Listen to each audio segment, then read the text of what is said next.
महाभारत की कथा में द्रौपदी और धृष्टद्युम्न का जन्म अत्यंत चमत्कारी और दैवीय घटना थी। इनका जन्म किसी साधारण संतान की तरह नहीं हुआ था, बल्कि ये यज्ञकुंड की अग्नि से प्रकट हुए थे। इनका जन्म केवल एक परिवार की संतान के रूप में नहीं, बल्कि एक विशेष उद्देश्य को पूरा करने के लिए हुआ था।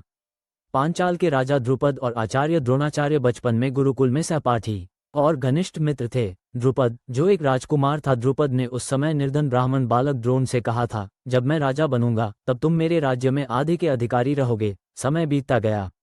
द्रुपद अपने पिता की मृत्यु के बाद पांचाल का राजा बन गया, लेकिन को कोई राज्य नहीं मिला।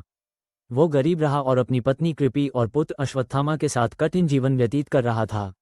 जब अश्वत्थामा को गाय का दूध नहीं मिला और उसने आटे को पानी में घोलकर पी लिया, तब द्रोण को अपने मित्र की याद आई। वह राजा द्रुपद के दरबार में पहुंचा और अपनी मित्रता की याद दिलाए। राजा द्रुपद, जो अब एक शक्तिशाली सम्राट बन चुका था, ने द्रोण के प्रस्ताव को ठुकरा दिया और उसका मजाक उड़ाते हुए कहा, राजाओं और ब्राह्मणों की मित्रता कभी समान नहीं होती।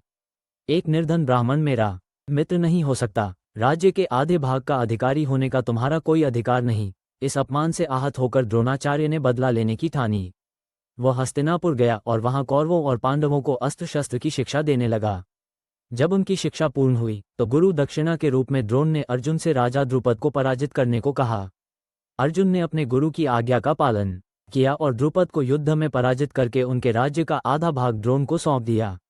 अपमानित और हताश द्रुपद ने प्रण लिया कि वह एक ऐसे पुत्र को जन्म देगा जो आचार्य द्रोण की हत्या करेगा और एक ऐसी पुत्री को जन्म देगा जो कौरवों के विनाश का कारण बनेगी। इस लक्ष्य को प्राप्त करने के लिए उन्होंने महान ऋषियों याज और उपयास की सहायता ली और उनसे एक विशेष यज्ञ करने की प्रार्थना की। राजा द्रुपद ने विधिपूर्वक पुत्रेष्ठी यज्ञ करवाया। इस यज्ञ में द्रुपद की रानियों ने कोई संतान को जन्म नहीं दिया, बल्कि स्वयं यज्ञ की अग्नि से 2 दिव्य संतानें प्रकट हुईं। सबसे पहले हवन कुंड से एक तेजस्वी योद्धा प्रकट हुआ। वो कवच धारण किए हुए था और उसके हाथ में तलवार थी।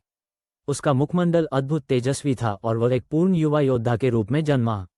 उसके जन्म के समय आकाशवाणी हुई, ये बालक महान योद्धा बनेगा और भविष्य में आचार्य द्रोण का वध करेगा। राजा द्रुपद अत्यंत प्रसन्न हुए और उन्होंने उसका नाम धृष्टद्युम्न रखा।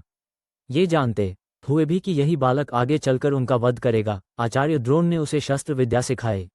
धृष्टद्युम्न के जन्म के तुरंत बाद यज्ञकुंड से एक सुंदर स्त्री प्रकट हुई। वे दिव्य आभूषणों और वस्त्रों से सुसज्जित थीं। उनका रूप अलौकिक था। जैसे ही वे अग्निकुंड से बाहर आईं, आकाशवाणी हुई, ये देवी महान वीरों की पत्नी बनेगी और कौरवों के विनाश का कारण बनेगी। राजा द्रुपद अत्यंत प्रसन्न हुए और उन्हें अपनी पुत्री के रूप में स्वीकार किया। कुरुक्षेत्र युद्ध में धृष्टद्युम्न पांडवों की ओर से लड़े। उन्हें युद्ध में सेनापति बनाया गया।